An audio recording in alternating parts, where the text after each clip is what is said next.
Замрзнат е работниот однос на полицајците кои беа опфатени во истрагата во Кочани, порача министерот за внатрешни работи Панче Тошковски на денешната посета на Комисијата за заштита од дискриминација. Тошковски кажа дека обвинителството ја води постапката, но сепак полицајците ќе бидат надвор од вршење на дложноста. Јавното обвинителство е оној орган кој што е надлежен да постапува во овој дел од истрагата.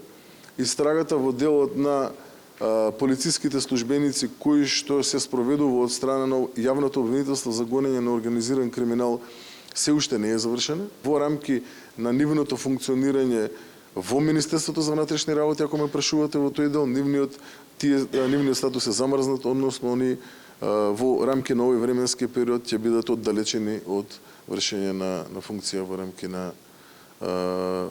на тековното функционирање на Министерството. Запрашан за тоа како ги коментира родителите кои обвинуваат дека постапката не се спроведува соодветно, Тошковски рече дека Министерството за внатрешни работи знае да постапува професионално и својата задача досега ја има извршено како што требало да биде. Родителите, ова го имам кажано многу пати, само ќе го повторам, имаат право да бараат одговори од институциите. Институциите се должни да дадат одговори на сите прашања.